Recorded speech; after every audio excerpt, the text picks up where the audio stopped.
هي الحلقات تحفظني بآيات من القرآن، هي الحلقات تملأني بحب المصطفى العدنان، هي الحلقات تحفظني بآيات من القرآن، هي الحلقات تملأني بحب المصطفى العدنان، وأخلص نيتي دوما لرب واحد ديان بروح ملؤها طهر.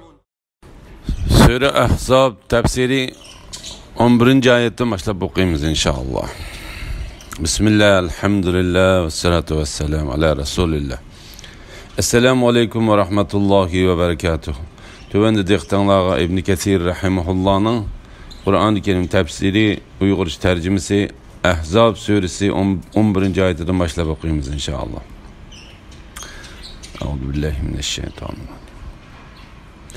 Bu yerde müminler sınalgan ve beşiğe kelgen günün qattiqliqidan goya ularni yer silkigandek qattiq tavrinishga uchirgan edi.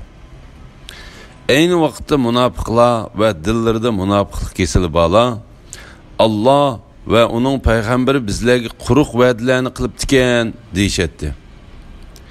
Ayni vaqtda ulardan bir guruh odam: "Ey Yasribliklar, bu yerda turmay qaytinglar" deyishatdi. Ulardan yana bir guruh odam: bizning o'ylarimiz haqiqatan ochiqlikda deyishib payg'ambardan ruxsat so'rashatdi. Bularning o'ylari ochiqlikda emas, ular faqat qaytishni o'ylaydi. İttifaqdosh qo'shinning urushida mu'minlarning sinilishi va munofiqlarning tutgan pozitsiyalar to'g'risida Allah Teala bu ayette ittifaqdosh qo'shin Madinaning atrofiga tushgan chaqdagi ayni shu vaziyatdan xabar berdi. Bu chaqda musulmonlar qo'rshovda bo'lib, intayin tas va qiyin ahvolda edi. Payg'ambar alayhisalom ular orasida bo'lib, ular sinoqqa, imtihonga va qattiq tavrinishga duch kelgan edi. Bu vaqtda nifaqlik oshkorlandi. Dillarida munofiqlik kesili bağla, öz ko'ngillarida bor bo'lgan narsalar bilan so'zliga turdi. Ayni vaqtda munofiqlar va dillarida munofiqlik kesili bağla Allah va uning payg'ambari bizga quruq va'dalarni qilib tikan deyishatdi. Munofiqlar o'zining nifaqligini oshkor qildi. Dilida gumon yoki hasad bor odamning holi ojizlashdi. İmanның aciz bo'lganligi, u duch kelgan vaziyatning og'ir va qiyin bo'lganligi uchun ko'nglidagi vasvasalardan ig'irtindi. Boshqa qavm xuddi Allah ayni vaqtda ulardan bir guruh odam: "Ey Yasribliklar, bu yerda turma qaytinglar" deyishatdi degandek deyishatdi. Yasribliklardan Mediniliklar ko'z tutildi. Bu vaqtda İmam Buxoriydan bundaq hadis rivoyat qilindi.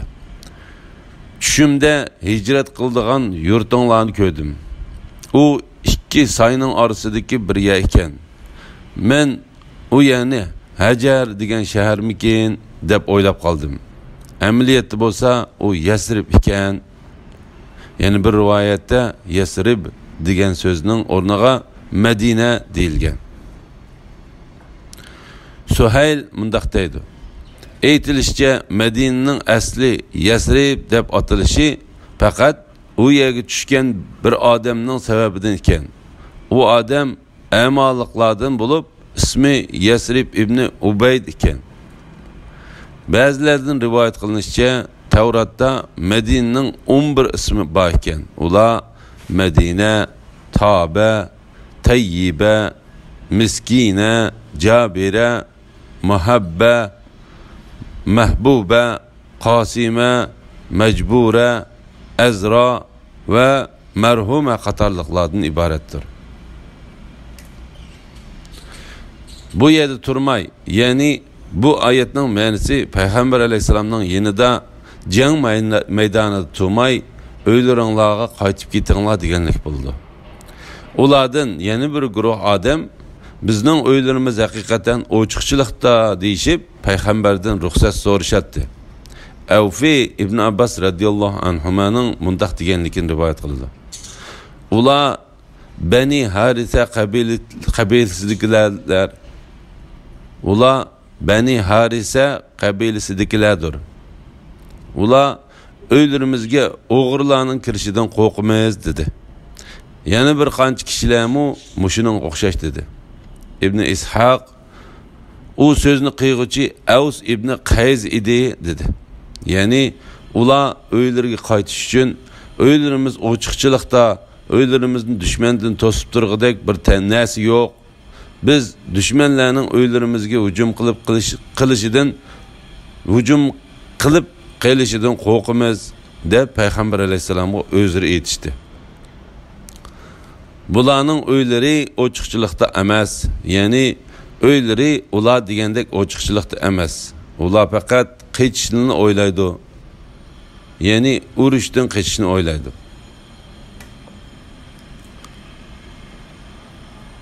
Agar shaharga 4 tarafdan hujum qilib kerilsa, ondan ulardan iymonidan qaytish, musulmonlarga qarshi urush qilish talab qilinsa, ular bu talabni uzluksiz ravishda az vaqt ichida qabul qiladi. Ular, ya'ni munofiqlar ilgari Allohga jangda chekinmaslikka va'da bergan edi. Allohga bergan va'dasi so'rildi. Aytqinki, agar sizlar o'limdan yoki o'ltirilishdan qassanglar, sizlar o'limdan yo o'ltirilishdan qassanglar, qechishning sizlarga hech qanday foydasi yo'q. Qaçqandımı sizlar dunyodan ozg'in vaqt bahramand bo'la olasizlar.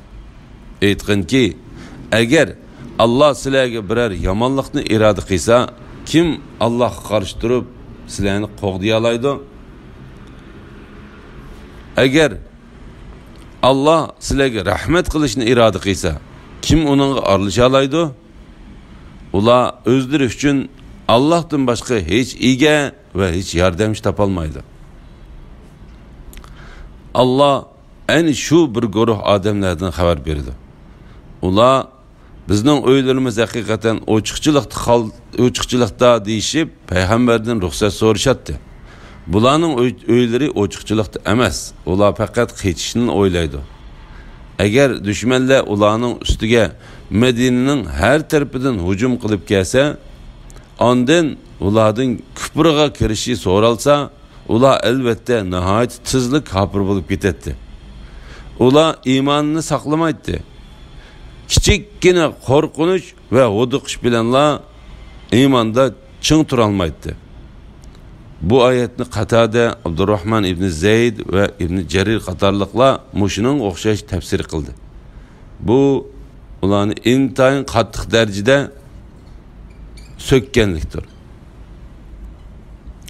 Ondan Allah Teala ularning bu vahimisidan ilgari Allah Teala'ga jangda chekinmaslikka, urushdan qochmaslikka bergan va'dasini eslatib mundaq dedi.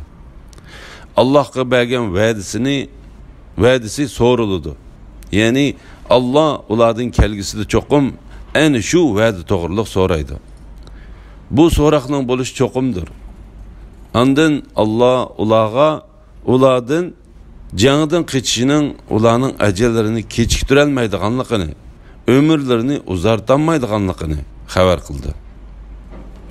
Belki bu qechish ular g'aflat tutganda halok qilinishining tiziltilishiga sabab bo'lib qolishi mumkin. Qaçqandımı sizlar dunyodan ozg'in vaqt bahramand bo'la olasizlar. Ey Muhammed sallallohu alayhi vasallam, aytqinki, dunyoning manfaati ozdir. Ya'ni dunyoning ne'mati fanidir. Allohdan qo'rqqan va uning amrini tutganlar uchun oxirat yaxshidir. Ondan Allah Teala mundaq dedi. Aytqinki, agar Alloh sizlarga biror yomonlikni iroda qilsa, kim Allohga qarshi turib sizlarni qo'g'diya oladi? Agar Alloh sizlarga rahmat qilishni iroda qilsa, kim uningga arilisha oladi?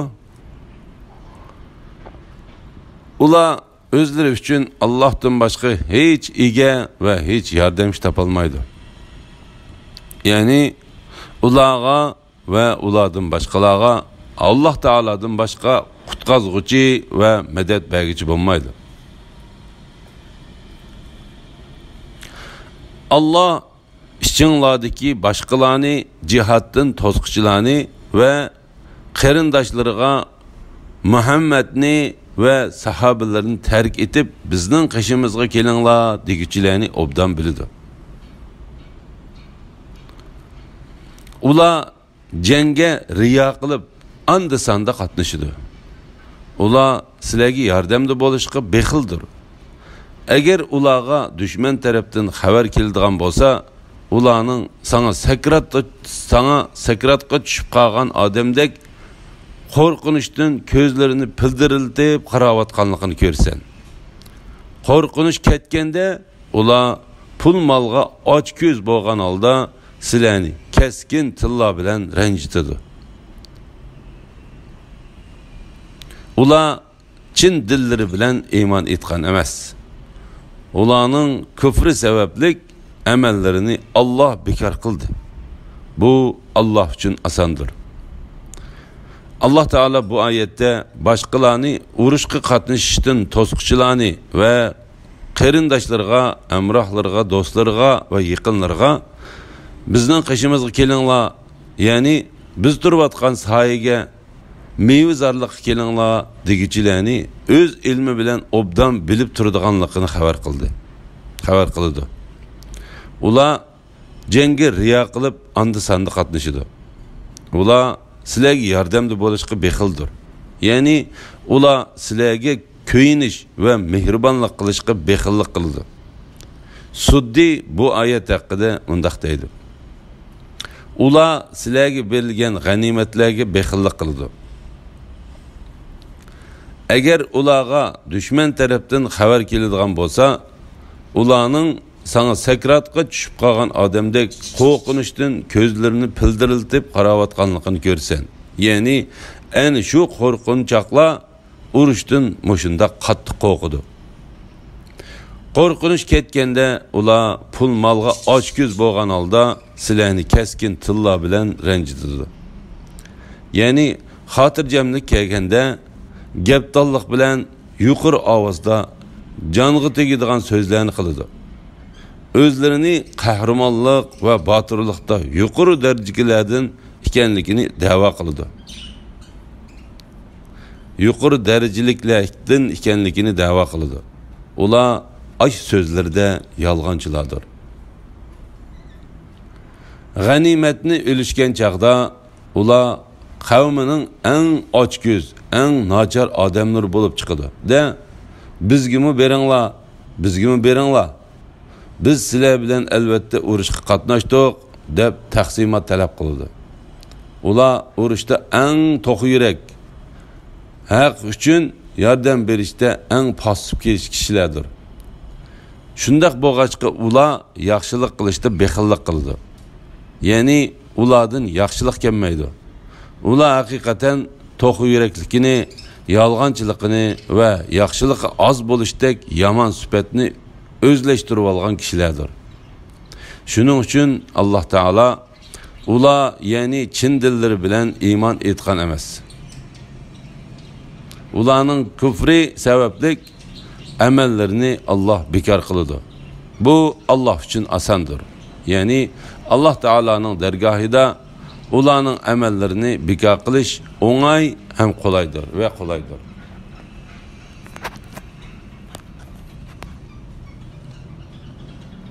Ular ya'ni munofiqlar qattiq qo'rqqanlikdan ittifoqdosh qo'shinni chekinmidi deb o'ylaydi. Agar ittifoqdosh qo'shin qaytib kelsa, ular qirda Arablarning ya'ni qir arablarining yenida turib sizlarning xabaringlarni fuqach tinch yetishni arzu qildi. Ular urush vaqtida oranglarda bo'lgan taqdirdimi, qo'rqqanlikdan jangga riyo qilib anda-sanda qatnashgan bo'ladi. Bu hem ularning to'qi yurak, qo'rqinchaqligidan iborat qabih sifatlardandir. Ular, ya'ni munofiqlar qattiq qo'rqqanlikdan ittifoqdosh qo'shinni chekinmidi deb o'ylaydi. Balki ular ittifoqdosh qo'shinni musulmonlar yaqin atrofdadir, yana qaytib keladi deb o'ylaydi. Agar ittifoqdosh qo'shin qaytib kelsa, ular qirda Arabilarning, ya'ni qir arablarning yanida turib, sizlarning xabaringlarni uqqach, tinch yetishni orzu qiladi. Ya'ni ular ittifoqdosh qo'shin kelganda o'zlarining sizlar bilan birga Madinada bo'lmay, balki sahroda bo'lib, sizlarning xabaringlarni so'rab o'qishni, sizlarning dushmaninglar bilan zod nim bo'lishganliginglarni bilishni xohlaydi. Ular urush vaqtida aranglarda bo'lgan taqdirdimi, qo'rqqanlikdan jangga riyo qilib onda-sanda qatnashgan bo'ladi. Ya'ni ular sizlarning ichinglarda bo'lgan bo'lsa-mu, ularning qattiq qo'rqib ketganligi, pastkashligi va ishonchning ojizligi tufaylidan ular sizlar bilan bir safda turib jangda onda-sanda qatnashgan bo'ladi. Bir safda turib jangga onda-sanda qatnashgan bo'ladi. Pak va yuksak Alloh ularning ahvolini to'liq bilguchidir.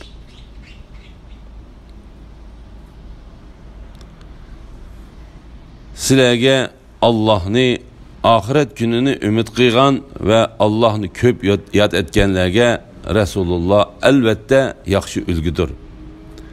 Mu'minlar ittifoqdosh qo'shinni ko'rgan chaqda bu, ya'ni qiyin ahvolda qolganda dushman ustidan g'alaba qilish Alloh va uning payg'ambari bizga va'da qilgan ishdir. Alloh va uning payg'ambari rost aytdi deydi. Bu ish ularning Allohga bo'lgan iymonini va Allohning buyruqlariga bo'lgan bo'ysunishini texmi kuchaytdi. Payg'ambarga ergishishga buyurish to'g'risida. Bu oyat Payg'ambar alayhisalomni so'zlarida, harakatlarida va butun ahvolida ulgi qilish uchun asos va buyuk manbadir. Shuning uchun Alloh taolo kishilarni Payg'ambar alayhisalomning Ahzob g'azoti bo'lgan kundagi savrchanligi, dushmanlarga qarshi chidamliq bo'lishi, jangga tayyor turishi, jihad qilish ruhi, g'olib va yuksak Robbidan chiqish yo'lini kutishi qatorliq ishlarda Payg'ambar alayhisalomni ulgi qilishga buyurdi. Alloh taoloning marhamatlari va salomlari Payg'ambar alayhisalomga qiyomat kunigacha davom qilsin. Shuning uchun Alloh Ahzob g'azoti bo'lgan kuni intayin osal va qiyin holga tushib qolgan, beshiga kelgan kunning ig'irligidan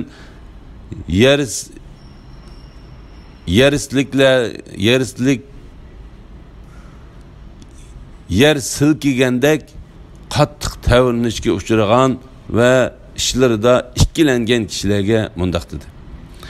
Sizlarga Allohni oxirat kunini umid qilgan, sizlarga Allohni oxirat kunini umid qilgan va Allohni ko'p yod etganlarga Rasululloh albatta yaxshi ulgudir.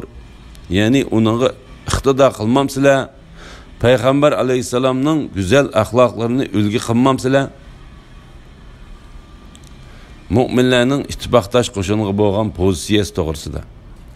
Alloh taolo mu'minlarga bergan va'dasini va Alloh taoloning dunyo oxiratda yaxshi oqibatga erishtiradiganligini tasdiq qilguvchi mu'min bandalaridan xabar qilib mundaq deydi. Mu'minlar ittifoqdosh qo'shinni ko'rgan chaqda bu, ya'ni qiyin ahvolda qolganda dushman ustidan g'alaba qilish Alloh va uning payg'ambari bizga va'da qilgan ishdir.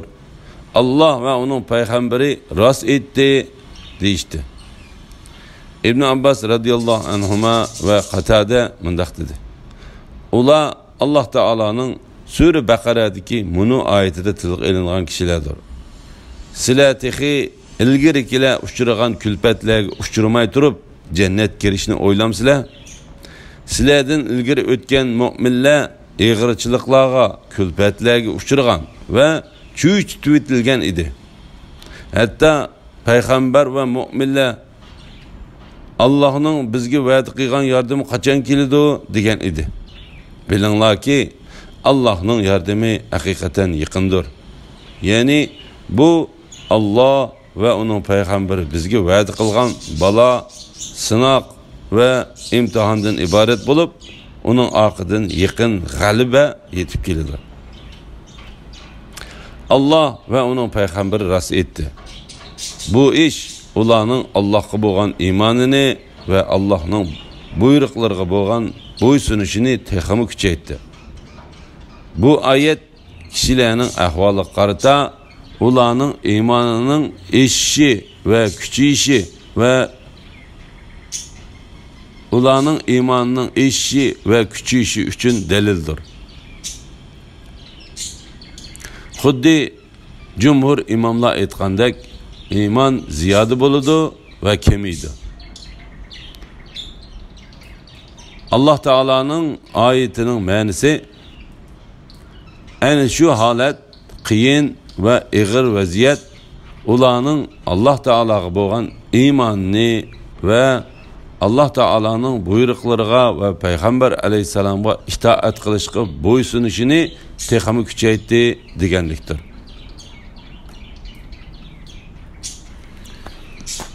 Alhamdulillah, yuqorida Ahzab surasi tafsiridan 22 oyatgacha angladinglar. Oxirini keyin qadamliq o'qishimizni davomlashtiramiz inshaalloh. Va sallallohu ala Muhammad va ala alihi va sahbihi ajma'in. Assalomu alaykum va rahmatullohi va barakatuh.